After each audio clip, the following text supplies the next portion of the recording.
Welcome to episode 8 of the Expert Cruise Show. I'm Chris, he's Anthony, and today we're taking you on a very special voyage, one that's very close to both of our hearts, the Transatlantic Crossing.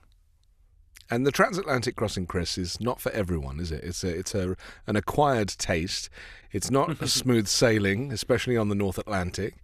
And you and I, we love it because we love ocean liners and we love that traditional maiden voyage. We love Titanic. We love the history behind the immigrants. And, it's just nice to redo that, to actually live that experience and see the Statue of Liberty appearing on the horizon, although ideally not at 4:30 in the morning.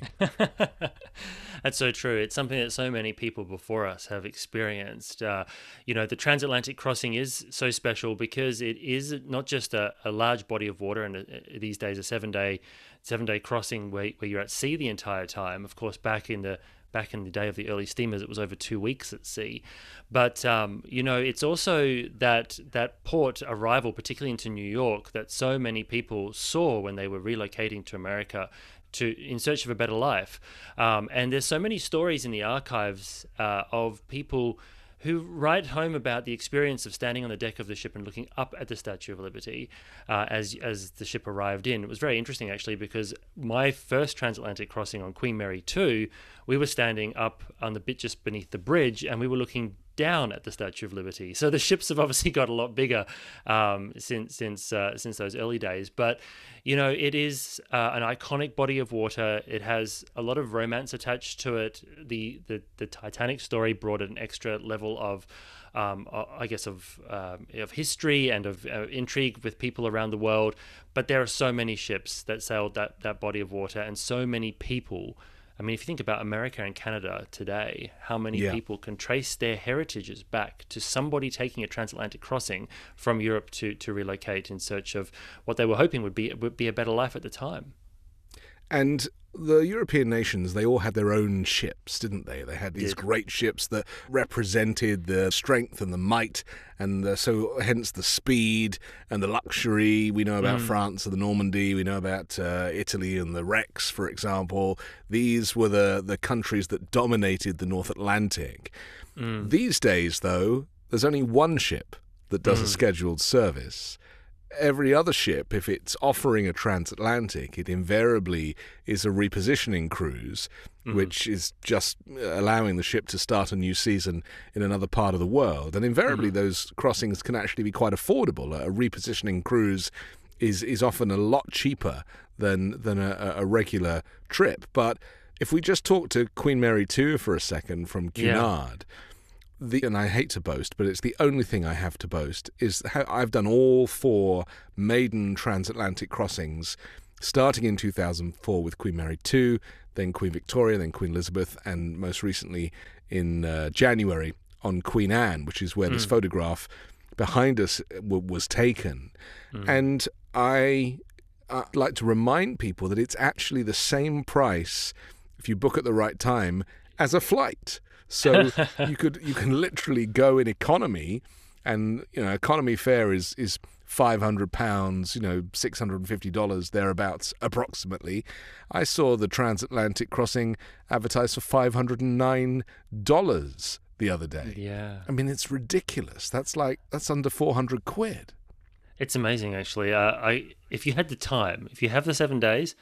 Like the idea of flying in economy across the Atlantic versus going on the Queen Mary 2 in any cabin category, it's a no-brainer as far as I'm concerned. It's ridiculous, isn't it? Considering that you get 1, or if you're lucky, 2 little bento-style meals on the aeroplane, which are overly processed and disgusting, and you have to eat them with miniature paper silverware. If your arms in like this, you're not knocking anyone on the other side. And the alternative to that is for the same price, the Britannia dining room for 7 nights. Now, back in the day, in 2004, when I did the first crossing, Cunard were running that ship doing 5- and 6-day crossings. These days, it's 7- or 8-day crossings. Tell us why they've changed it. Well, there was this drive for speed back in the era of the ocean liner. So if you take a step back just before the aircraft really sort of took over. So piston-driven aeroplanes, pre-jets, they really weren't efficient doing transatlantic crossings. They had to make fuel stops, and many of them didn't have the range. And it was considered to be a relatively, I guess, dangerous way to travel on planes. It was scary to go across the Atlantic on an unpressurized aircraft that was flying below the weather. So people went by ship, even after aircraft became a viable potential second option. And these ships, they got faster and faster, not all of them, but the express liners. So we often focus on the express liners, the ones that were, the biggest and the fastest that were trying to do that express service. There was lots of other ships, hundreds of other ships that were doing it much slower. But England had Queen Mary and Queen Elizabeth basically going back and forth, back and forth. It was a ferry service. Yeah, they achieved this long-held ambition after World War II of having a two-ship weekly express service. So basically, these two massive ships that were big enough to depart and sort of pass in the middle and be on the other side within a week and be able to turn around and do it again.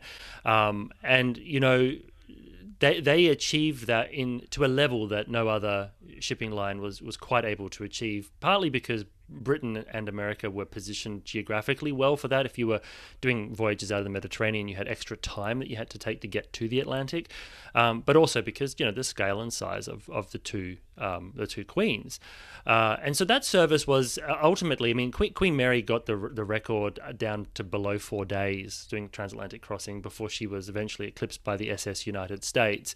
But for fuel economy purposes, they would run those ships generally at a 5-day schedule. And even that, compared to how you could make more money by running them slower, it was a balance, right? Because when you're driving a ship at speed, there's a certain point where the fuel consumption to speed ratio goes from being a gradual incline to an exponential scale. Yeah, the point of diminishing returns. Absolutely. Yeah. It's around about that 23, 24 knot mark, which is why you sort of see most of them max out at that speed. And so, when QE2 came into service, she was dual purpose. She did 5-day crossings until the 1990s, actually. And then Cunard gradually reduced the speed slightly to give her 6-day crossings, which is what was happening when Queen Mary 2 entered service. And then Queen Mary 2 did some 6-day crossings early in her career, and now they've extended them to 7. There's sometimes 8-day crossings. They sometimes tag on Hamburg as well, so you can have an extra day and come across from Europe. And really, it's about trying to find that balance between what people will accept for sea days. 7 sea days is probably about the max, and the cost it costs to run that ship across the Atlantic. And a ship like Queen Mary 2, she's got diesel electric engines that run the base power and get her to a certain speed. But if she wants to get faster than that, she has to use her gas turbines. The gas turbines are quite expensive to operate because they use much higher grade, a much more expensive grade of fuel, much cleaner. So 7-day crossings are more affordable for running that ship, and probably more environmentally friendly as well. And the thing about Cunard is, because they have the heritage of doing these crossings, they are expert at the onboard activities. Because people always say to me, aren't you going to get bored, without stopping? And what are you going to do? And it's like, there's so much to do. Partly because the ship is so wonderful and there's so much to do on board, because it's got a planetarium and it's got all this all these museum pieces all around the ship. Yes. Literally, they've tried to educate you whilst you're on board, as well as Cunard insights and the type of lectures that you give on board. But I find that I am at my most zen and most happy when I am on a transatlantic crossing without the internet. Well, you can get the internet these days, but years ago when I started doing it, you couldn't get online. There was no such thing. And so it really was a very kind of isolating experience for the good, getting away from it all and actually not having to be on the phone with your mother or your friends for 7 days is rather wonderful. I mean, old QE2 booklets that I've got from embarkation information, they used to send you these packages that had all these little pamphlets in them about the ship's deck plans and what to do on board. And one of them was communication from ship to shore. And what it was, they'd sent it out months before the voyage, and it had the QE2's postal addresses in all of the major ports, and it also had her fax numbers. So there was a Pacific, an Atlantic, an Indian Ocean, and I think a South Atlantic as well. There was 4 of them. You could give that to your friends and family who, if they were prepared, could write to you and send it off, and then the mail would arrive at the port and be delivered into the ship, and you would get this letter under your door that's maybe been sent 2 months before from somebody in Australia who wanted to surprise you, like wonderful. Have a bon voyage, have a wonderful. And sometimes the travel agents here would do that. They would send off these letters and they would arrive at the ship to welcome you on board. So different. And of course, in the late 90s, early 2000s, when the ships were coming into port, I mean, after 6-day crossings, you'd be arriving in New York, and you would just, on a ship with very few balconies, you would just see people lining the decks with their old Nokia phones waiting to get a signal. Yes. And Yes. the ship had tannoy system throughout, the speakers. And you remember the old phones? You used to hear that as it was receiving the messages. Right. All the speakers would start buzzing because everyone's phones were receiving all these text messages that had backed up for them whilst they were at sea, because you couldn't connect to the internet back then. It sounded a little bit like the Morse code machine that was used It did. years gone by to send telegrams to people. Yeah. As we're recording this, you are about to head out on the Queen Mary 2 in just a few days. Yes. And the thing about, and I know you're a little bit nervous about making your connections because you have a long way to fly to get to the UK to jump on that ship. But the great thing about doing a transatlantic crossing for people that have never done it before is that you mustn't think of it as a cruise. Like that's how I see it. Like, don't compare it to a cruise. No. It's its own thing. And that's why, obviously we've spent a lot of time talking about the difference between the ocean liner and the cruise ship. If it was a cruise ship doing a transatlantic crossing, then they're going to give you more like 9 or 10 days in the schedule because the ship can't go fast when the weather is bad. And as I know from being on Queen Anne in January 2025, we arrived into New York late, which was much to the annoyance of a lot of people on board. When Captain Inga got on the PA and made that announcement, she must have been dreading it. And, a lot of people had to make new plans and everything. And this was simply because Queen Anne is a cruise ship and has to slow down when the weather gets bad. Otherwise, it's too bumpy.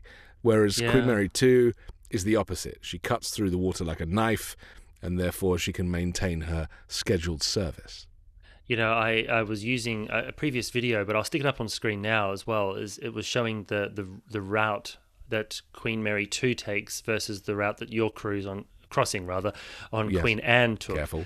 I know. My goodness, I might cut that bit out.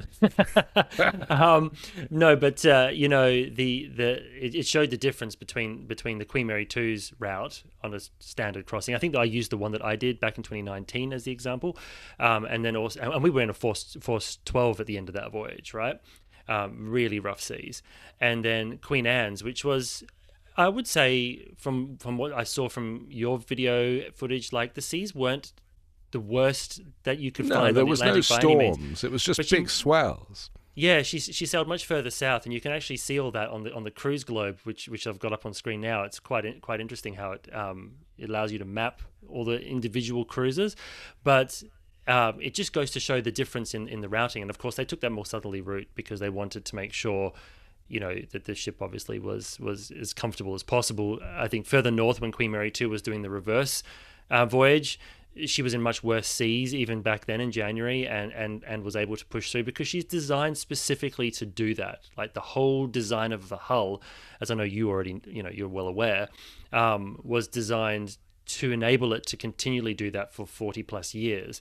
Whereas, cruise ships can do it. And you've been on the maiden crossings of Queen Victoria in tandem with QE2, and it was a 7-day crossing, if I remember correctly. Yeah. Like, it just goes to show that 7 days you only really do need 23 knots because that's Queen Victoria's max. Yeah. Whereas if you want to get to a 6-day crossing, you need more speed. Down to 5 days, you're looking at needing sort of 28 knots to do that. So, but it also depends on the time of year, doesn't it? Because some of these crossings, that I did took place in January. Others were in April. And I think, the difference is, what is the state of the North Atlantic like? And that is why invariably the cheaper crossings, if you want to go book it, tend to be at the beginning and the end of the season, kind of January and November. They're cheaper than the summer months to get across the Atlantic, simply because not everybody wants to take on a voyage like that. But Malcolm Oliver from Waterworld YouTube channel, he was on board during the tandem crossing with Queen Victoria and QE2, and there's some amazing photographs where Queen Victoria's going into the waves on that maiden tandem. You would have experienced it. You could probably tell the story. But the waves are breaking over like the bow. But then when you look at the alternative of QE2, she's sort of riding up above the water. Now, that was a January crossing, if I remember correctly. It was the beginning of the world cruise. And that's an interesting point, I suppose, because Queen Victoria and Queen Elizabeth are Vista-class cruise ships from the Holland America Vista class, but they were repurposed slightly when they built them to give them a modified bow, allowing the bow to take the wave slightly differently to the rest of the Vista class. And also they strengthened the forward part of the hull, whereas Queen Anne is a standard Pinnacle class ship. The hull is the Pinnacle class hull, unmodified. And you must have noticed the difference in the way those two ships handled the water. Yeah. Captain Inga, bless her, she kept getting on the PA saying the ship is handling the oceans very well. And we were like, are you kidding? This thing is creaking and it's screeching. And it was pretty, I mean, I was fine. I didn't get seasick on Queen Anne. I've been seasick on other ships before when the weather is really bad. But you can really tell the difference between a cruise ship and an ocean liner. Yes, and so yes. For that reason alone, you got to pick your ship wisely. Interestingly, I don't know if I told you this, but some of the people that we got chatting to and we got to know on board Queen Anne, I remember this one lady, very nice woman, chatting to me over afternoon tea, as you do. And she said, my travel agent told me this was an ocean liner. Oh, I was goodness. like, oh, really? I get that a lot. I actually get that a lot in comments on the YouTube videos, but also through my Cunard history website, chriscunard.com. I get lots of emails through that. And so many people message me to have a to query, or sometimes it's a bit hostile, actually. You get these messages that are quite hostile. It's like, you said Queen Mary 2 is the only ocean liner, but you've got a website that says Queen Victoria and Queen Elizabeth are cruise ships. They're not cruise ships. They're ocean liners. They're painted with the black hull. They've got the red funnel. And I'm like, oh, okay, I need a standard response, because there is only one active transatlantic ocean liner that's been designed and built to ocean liner specifications for that particular crossing in service today, and that is Queen Mary 2. That is not to say that cruise ships can't do the transatlantic crossing. They can. It's just going to be a lot less comfortable, particularly if it's in January. And the shipyards invariably are in Italy, they're in France, and they're in Finland, right? So yeah. That's where the ships are being built, and I'm talking about ships for all the lines. Yeah. So they have to do a transatlantic crossing, whether they like it or not, when they're invariably going to Miami or wherever they're going to be berthed initially. And we saw this with Oasis of the Seas, I think. Mm-hmm. Am I right in saying that when she arrived, it was quite a difficult crossing for Oasis? Yes. And there was quite a bit of damage to the ship as she limped into Miami the first time. Yeah, and she didn't do the direct, the direct northern passage, which is what Queen Mary 2 tends to do. She actually sailed much further south on her delivery voyage. Very rough, as you say. And if I remember correctly, because it's 2009, so it's a while ago now, but if I remember correctly, there was some damage to the forward lifeboats, which led them to enhance that protective shield that they've put around that boat deck. And then that was carried forward to the rest of the class.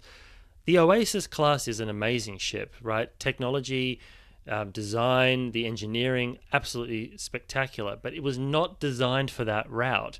So it can do it, but that's not why it exists. It exists to do Caribbean cruising, calm seas, and be a floating city at sea, a pleasure voyage. It's not designed to do that robust, rough, push through it, whatever the weather kind of crossing. And that's the one thing I found most interesting about the Queen Mary 2 when I did that transatlantic crossing in 2019. It was a November crossing. The weather started off quite fine. In fact, on my first day at sea, I did a vlog on that trip, and I was like, well, the weather's pretty good. I was expecting the Atlantic to be a little bit rougher. And anyway, by that afternoon, I think there's a follow-up that's sort of like, I spoke too soon, because you start to see it gets rougher and rougher. And progressively during the crossing, it got from, for 7 to 8 to 9.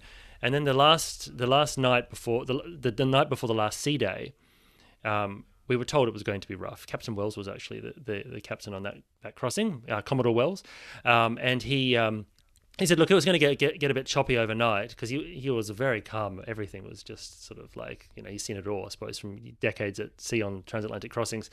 But we were berthed, I was traveling with my brother-in-law, I was doing lectures on board, and we were berthed in a passenger cabin on deck 6, just aft of the A stairway. And if you know Queen Mary 2, it's A, B, C, and D stairways, but the A stairway starts, if you're looking at the outside of the ship, it probably starts just where the external glass elevators are at the front of the superstructure. But there's a ton of bow in front of that. Like, there's lots of ship in front of that. And it's 2:00 in the morning, and we both got woken up because the ship shutters. And then these waves are hitting the ship, and they're actually like water is spraying up over the window on deck 6, which is actually 8 stories above the waterline, because deck 2 and deck 3 are double height. So it's quite a remarkable height. And we went exploring, and there's chairs that have been knocked over, and the bookshop, all the books have fallen down. I mean, she's moving around quite a lot. Yeah. And unfortunately, at the time, it's the middle of the night, I had an iPhone like 6 or something, so I tried to get footage, and it didn't turn out. And so it's one of those weird things that anyone who was there knows we went through a force 12. I've got the photograph of the screen. It says Hurricane Force 12. But when you show the footage of what you got in daybreak, like there's a few bow waves, no one believes you. They always think that you're making it up, which is quite funny. But I passed an officer just outside the spa at probably about 4 a.m, and he was saying it's 12-meter seas. I mean, that's huge. That's massive. So, what deck is the Commodore Club on? Remind me. It's on 9, if I'm right. Because we were getting splashed on the windows of the Commodore Club, quite heavily on the maiden crossing in 2004. And that was very exciting. And of course, the front of the ship, obviously, ocean liner has a long bow, a deep draft, but they also have this additional breakwater on Queen Mary 2 to try and stop this. And the superstructure, I know the glass of those windows, so they didn't have to have shutters on them, is so additionally thick so that they could get around the requirements there. But to be up on deck 9 and to have that water kind of come up and splash you like that, is so exciting. And you and I, we get pleasure from this. And I know we talked to Stephen Payne, who was the naval architect of this ship, and he loves it. He wants that ship to get battered as much as possible. Well, his favourite spot's in the Commodore Club. That's right. It proves his design. Yeah. But I don't know if I ever told you this, but when I first went on the QE2 in 1983, I always get this wrong, 1983, when I was 9 years of age. I know I look great. It was a two-way transatlantic, there and back. And you did both? Did both. And my whole family, and we were in these tiny little inside cabins, and I remember being in one of these, pull-down beds, and my grandfather with the bunks, and I have photos of that somewhere. I must scan them and show you. Yeah, but years later we had a bunk cabin, an inside cabin on 5 deck. Yeah. Right. Yeah, I mean, and I have said on the show before that there is something rather cool about being on an Atlantic crossing and being in like a small cabin where you're having to make do. It really does feel like days of old. But on the return journey, the weather got so bad approaching the Bay of Biscay, south of England, and the ship, it was a force 12, and the ship had to anchor because the QE2 couldn't continue its voyage. Goodness. And so I have memories as clear as day of the QE2 anchored off the Bay of Biscay and the wind blowing so much that all the windows of the ground floor of the double down room smashed. Glass doors, shattering. Yeah. And I have a vivid memory of the dance floor tipping up in this direction and the band sliding down the ship and the drum kit all like getting into, noisy drum sounds, Mm. and people screaming. And I remember a woman covered in blood. Oh my and goodness. This is my memories, earliest memories of the return transatlantic on the Cunard QE2 in 1983. If you search QE2 rough crossing Captain Woodall, there's actually a video from a 1980s crossing where Captain Woodall, who was one of the great captains of QE2, he commanded the ship for a long period of time, he's on the tannoy as you see the ship just moving like this through the water, and he says it's the worst in his entire career. Right. It'd be so fascinating. It was from the 80s. It'd be so fascinating if that was your trip. Oh my Well, gosh. I was going to say we should encourage somebody who lives on the south coast of England, Southampton or close by, to go to wherever the archive is for the newspapers, because this was definitely a local story, and it may have been a national story, that the ship was like 3 days late in because it had to anchor. And you can imagine QE2 was one of the most iconic ocean liners for its lines and its speed, and yet even it had to stop because the weather was so bad. I mean, QE2 was interesting as well, though, because Queen Mary 2 is actually designed to be, and I think still to this day is, the most stable passenger ship in those kind of conditions. QE2 was obviously built to be an Atlantic liner, and she was a very pleasant ship to travel in, but she used to move around a lot more than Queen Mary 2. Right. And there's something about the way that hull was designed that gave her more motion than Queen Mary 2 has, but it was a very sort of, like, she tried to ride, the hull tried to ride the waves in a gentle motion, so she had this kind of up and down movement.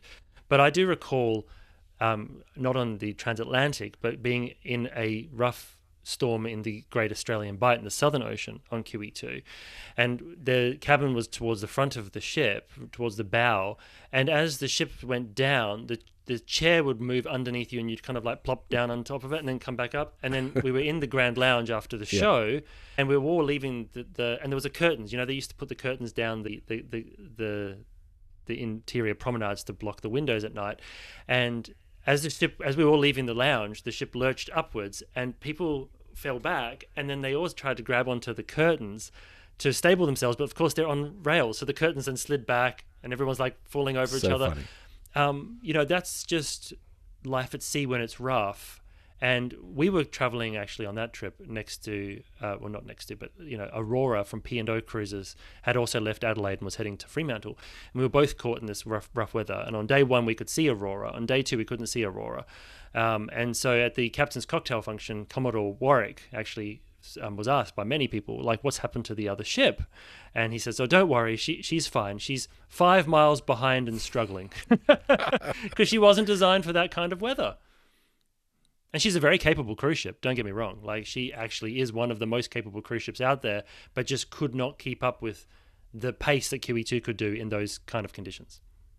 So bringing it back up to modern day, I was talking about the activities on board Queen Mary 2 and how Cunard does go out of its way, whether it be hat making or ballroom dancing lessons or quizzes in the pub. There's so many things to do, but they're quite analog.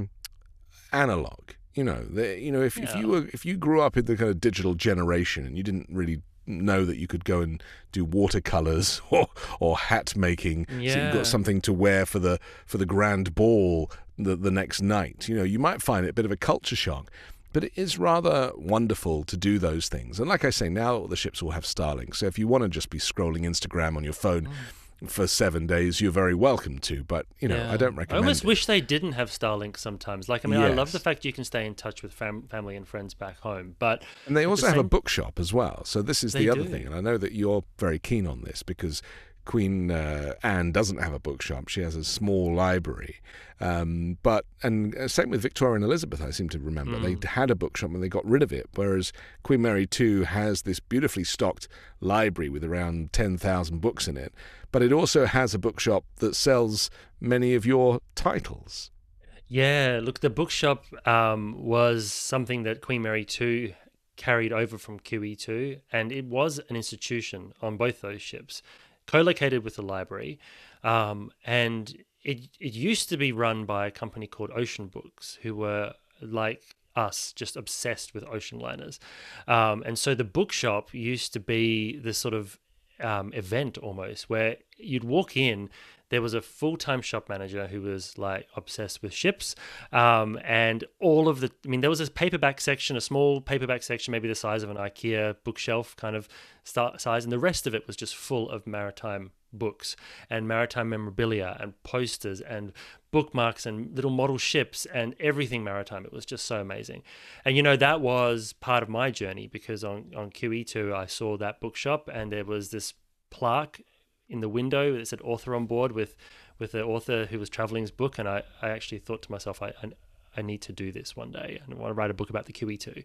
And Queen Mary 2 has one as well. And look, I mean, it's run by a different operator now, and Queen Mary 2 is still probably the best in the fleet. But Queen Victoria I think she still has one. Queen Elizabeth had one up until the last refit. I don't know if it's still there. And of course, Queen Anne doesn't have a bookshop. They all have a library. All four ships rather have a library. Yeah, and Queen Anne has the drawing room as well down on she does. on deck 1 or 2, which you can find a couple of our books there. Right, you're allowed to read them. You're not allowed to take them away. And in fact, my wife found the most fantastic book that she kept going back and reading day after day in the drawing room, and I looked it up on Amazon, and I had it waiting for her at home when we got back, which I thought was very romantic, in lieu of a bookshop, of course, because I would have bought it on board otherwise. But maybe that's just the modern way. In the bookshop, they used to give you stickers that say "Bought on board QE2" and "Bought on board Queen Mary 2." Yes, yeah, yes. We actually do book plates when I'm on board the ships. We have special book plates that we make. That when you buy a book and get me to sign it, you get a book plate, and it says what the voyage was and what the route was and why it was special. And people love it. They just love the analog, the physical connection to something real. And look, I would say this, because I'm obviously a millennial, so not born with Instagram as the standard. But if you are somebody who spends a lot of time online, just take advantage of the opportunity to explore the other way of living, because it is just so good for the soul to be engaged fully in a physical reality for a little while. It really does reset you. And I know so many of us have so much digital pressure when it comes to work and to stay connected and expectations to reply to text messages straight away. Use the crossing as an excuse. Don't buy the upgraded internet package, and you can just relax and disconnect. It's really quite wonderful. Which actually brings us back to part of that transatlantic story, though, as well, because if you think about it, pre the maybe 1910s, when wireless technology was not widely available, when you went to sea, you went to sea. And before the steamships, people would go to sea on sailing ships, and it was dangerous. Like the early steamships weren't as safe as modern day cruise ships are, but the sailing ships were dangerous.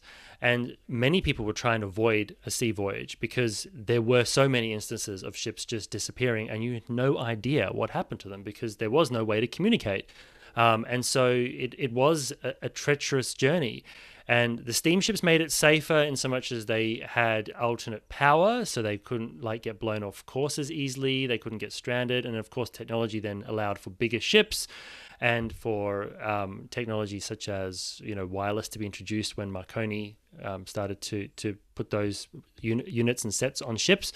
And so by the time you get to sort of like Titanic, I mean, the only reason why we know about Titanic and the only reason why the ship had any survivors at all is because she had wireless on board, which allowed them to raise the Carpathia and get it to come to their aid. Had it been, 20 years earlier and the wireless wasn't commonly found on ships, it would have been one of those stories where the great ship sank and no one knew what happened to it. I started watching, I've been watching a few old movies recently. I just watched Return to the Poseidon Adventure. Oh, yes. I don't know if you've seen that. It's supposed to be like the follow-on from the Poseidon Adventure with Gene Hackman, but this one's with Michael Caine, where he's trying to loot the ship that's still upside down. So he arrives like 2 days later. So I just watched that, and it was quite a lot of fun. It's a terrible movie, and it's really not good. But if you like if you like ships, I don't know whether it's any good. Even if you like ships, you don't really see much ship. But I watched that, and then I just started watching Raise the Titanic, which was I think a Lou Grade movie, and based on a Clive Cussler book. Yeah, I remembered that on that crossing in 1983, they were showing Raise the Titanic on the QE2 on the big screen that they had set up, and I remember vividly that they were advertising it and showing it. Yeah. And I just thought, that is a weird movie to be showing on this ship when we're stuck in the Bay of Biscay. They didn't shy away from it. It's they interesting. Did not. In 1998, when I travelled on board QE2, they actually had James Cameron's film Titanic playing on that voyage.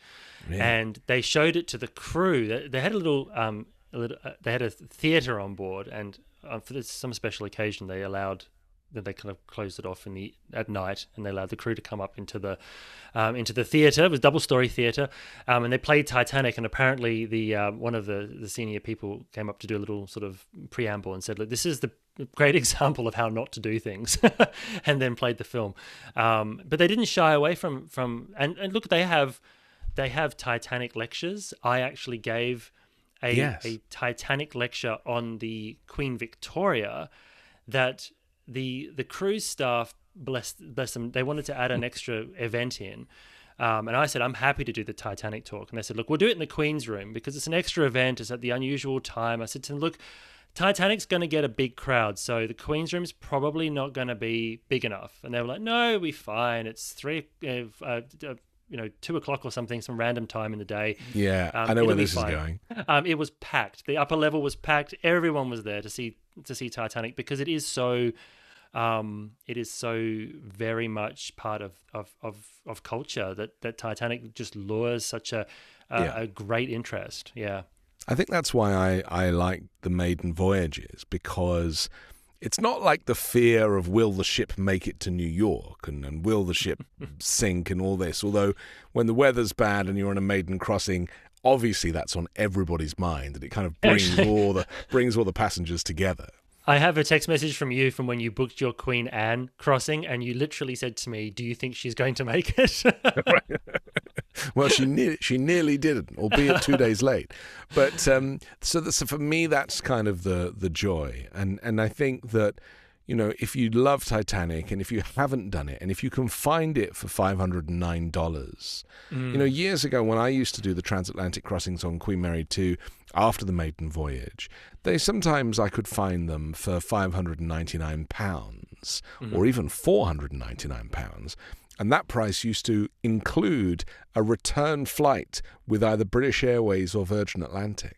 Amazing, isn't it? Yeah. Amazing, yeah. That Cunard had a deal, and I think that they paid like £50 for the flight part of that. But it is not just the only way to cross, to coin a title, but it is a very luxurious way. And being on a plane for 8 hours is no fun when you're cramped in coach. So I think if you've got the time to actually see the journey as the vacation, and you have to work that out in your head, because obviously people think of travel as being just a means to an end. But for those of us, because you and I, we love the planes as well as the ships, so not quite as much as the ships. I think I love the ships about this much more than the planes. So we take every journey we don't take for granted.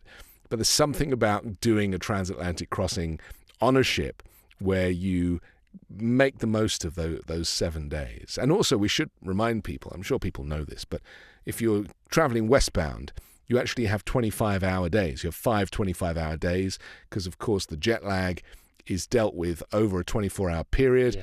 They turn your clock back, and then you get an extra hour to eat or to graze at the at the King's Court. And if you're doing the eastbound crossing from New York to Southampton, then you get 23-hour days.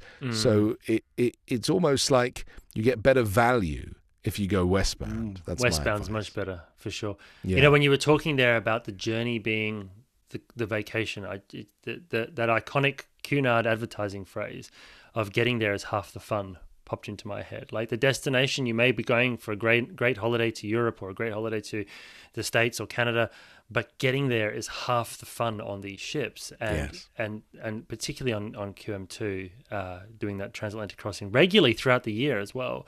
Right. And they do it so well. They really know. They know exactly what they're doing. Like you can trust Cunard to give you a great transatlantic crossing. You know, they've been doing it for literally 185 years. Yes. So there's no reason that they would have got it wrong. Yeah, 185 years this year, which is what this voyage that I'm about to embark on is all about. It's about celebrating that 185th anniversary. You might not know this, perhaps you do because you do watch my videos, but the first Cunard transatlantic crossing was actually on a ship called the Unicorn, and she predated Britannia, which was their one that they widely talk about as being the first. But Unicorn was a ship that was purchased through one of the Cunard founders. Samuel Cunard was just one of many people who founded the line.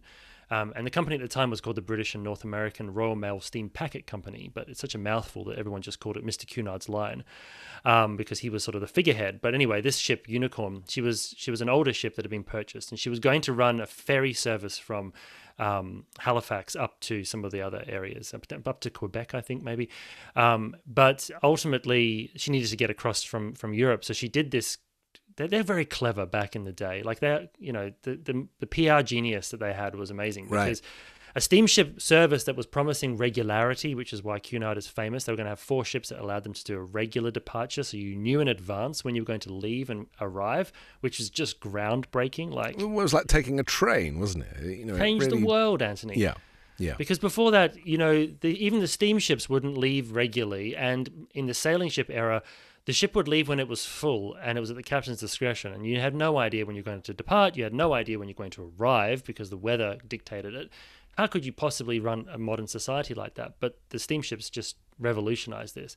And Unicorn was sent across early in May, and she arrived in both Boston and in Halifax, and spent some time in the port, and it created this massive buzz of interest with the local population about this new service that's going to bring all this wealth and importance to these 2 ports, that by the time Britannia arrived in July, there were thousands of people waiting to meet the ship, which is so clever. It's such clever PR. Yeah, it's amazing. And talking of waiting to meet the ship, the great thing about maiden voyages is that invariably there is a beautiful flotilla waiting to meet you. Not just the tugs squirting their arch like water into the air, but other ships show up as well. And there is something very celebratory about a ship arriving in a port, not just New York. And in fact, when you look on the wall in often all the cruise ships, don't they? They have these plaques from the various cities that they've been to and ports they've been to for the first time. And invariably, they would have got a warm welcome because, even though shipping is, out of favor compared to flying as a mode of transport, there is still a kind of heritage associated with a ship making a maiden appearance in a port. It's a great local news story. It's important for the ship, and they'll fly a flag associated with the country invariably, and there'll be a kind of celebration. They might even do that type of local food in the buffet on the ship as well, so that everybody kind of gets to feel part of something. Yeah, there's this plaque exchange ceremony, and the ship receives a plaque from the port, and it generally has the port and the date that it made its maiden arrival. But the ship actually also has plaques that they give to the port, and I am actually very fortunate to have a Queen Victoria and a Queen Elizabeth plaque. Do you? Which, if you look at the background of my standard YouTube videos where I'm actually on camera, you can see the Queen Victoria one on the wall. Really? But and these how things did you steal this? Incidentally, did you half-inch it from a museum? It was given to me by one of the captains actually on board. That's nice. Which is very nice. Well, you deserve it. They have discretion to do that. I know a few others who have got Queen Victoria ones as well. It's pretty rare to get your hands on one. And what's interesting though is that they're special because in Australia, there's such a huge history of immigration here as well. And in the older passenger terminals, I've seen it in Sydney and I've seen it in Fremantle. They actually have the plaques that have been presented to the port in the terminal, and you can see names like Oronsay and Orsova and Arcadia, like these old ships that used to run here in the 50s. And actually Queen Elizabeth II, QE2's ones in the Fremantle ports got it. So it's nice to have that link for the ports as well. And the old back in the day, actually all the way up to the 90s, the crew were also quite often, I mean, I don't know if allowed is the right word, but they often would paint the name of their ship on the pier.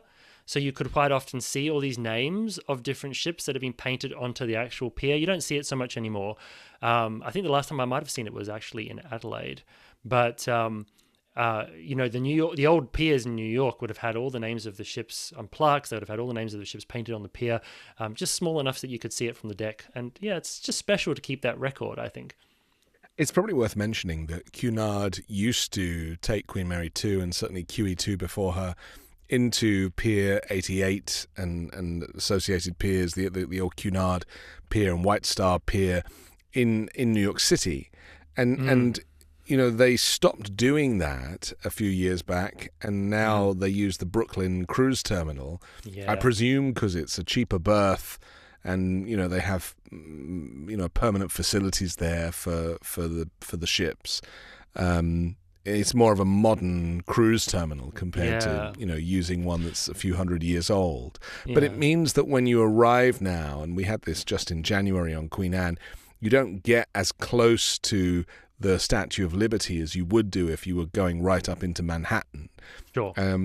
You get close enough. You still see it. You still see it, from a reasonable distance before the ship then kind of does a bit of a turn and goes back into Brooklyn. But there is something wonderful. They still do use those old piers for some of the smaller ships.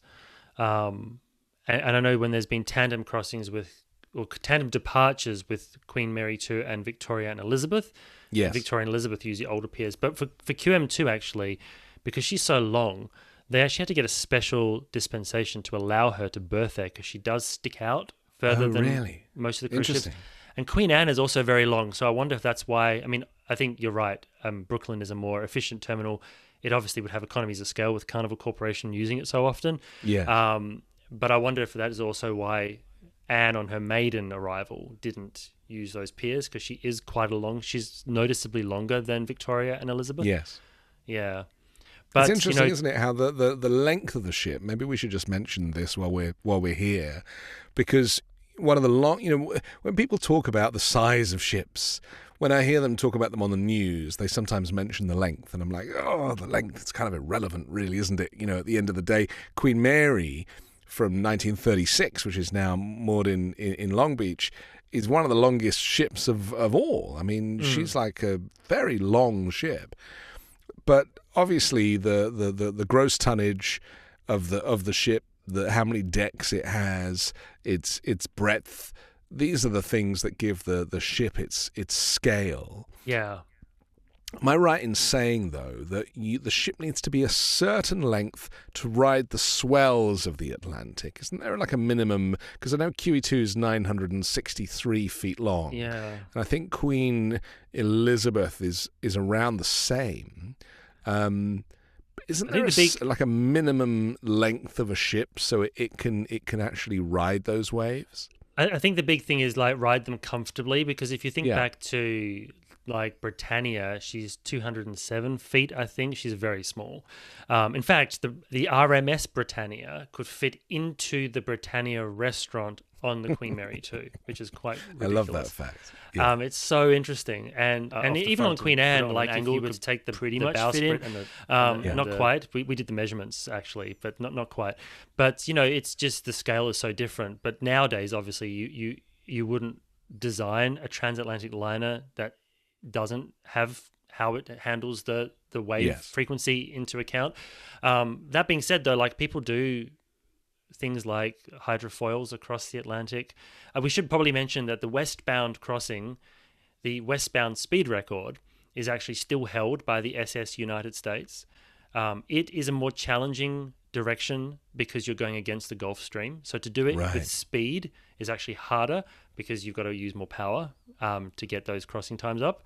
Whereas if you're going eastbound, you've kind of got the Gulf Stream with you. Yeah. Well, it's the same with flying, isn't it? You know, you can save half an hour to an hour, and sometimes 2 hours if you've got the, you know, if you're on the jet stream, you can sometimes go eastbound very, very quickly. And that's just it. Like I think some of the hydrofoils, Richard Branson did an attempt, and they eclipsed SCS United States eastbound, but they haven't been able to beat it westbound. Interesting. And she's still the fastest ocean liner ever built for that route, the most iconic. And she was at sea recently as well, wasn't she? Because they just moved her from her berth. The tug was quite a way out on a line, and so you couldn't really see the tug in a lot of these pictures. And it did look like the SS United States, which is a rust bucket now. It has no interiors, and it really has fallen into disrepair. And their plan is they're going to sink it, which is, I find, completely weird. But apparently that's how it's done these days. It's the most environmentally friendly way of breaking up this ship is to turn it into a wreck. But to actually see her on the ocean once again, in motion, was magical, because you can see why she was so fast. Just the lines of that ship, but also the way the funnel is, there's two kind of short stacks pointing back, and she just looked like a racing car. She did. She actually, they had rough weather on that repositioning, and they hove to for a bit, and she just rode it out as if she'd been doing it since 1952 when she entered service. Like the ship itself, it probably, like, it was built mainly because the US government wanted to have the ability to requisition its own ships for fast troop transport if it ever needed it. And of course, they'd had to lease the Queens Elizabeth and Mary during World War II for that very fast transatlantic GI service, and they didn't want to have to lease other countries' ships for that particular role. So the SS United States was part of the solution for that. But of course, ran as an ocean liner for most of its career. Why was she so much faster than Queen Mary, who she took the blue ribbon from?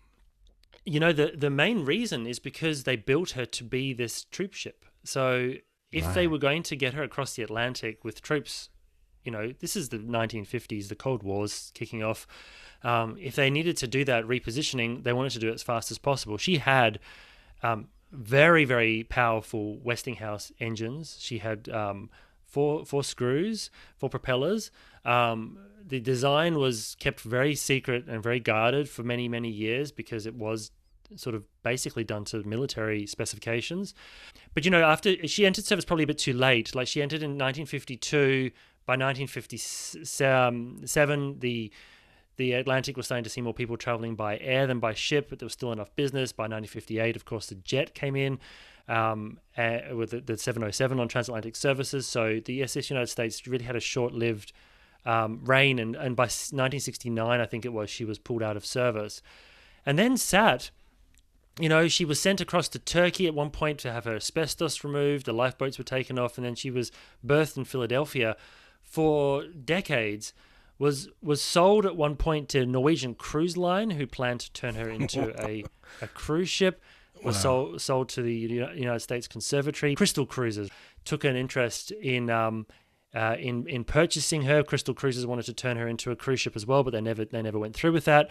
And then ultimately, as you say, she's now going to be reefed off the coast of Florida, I think it is.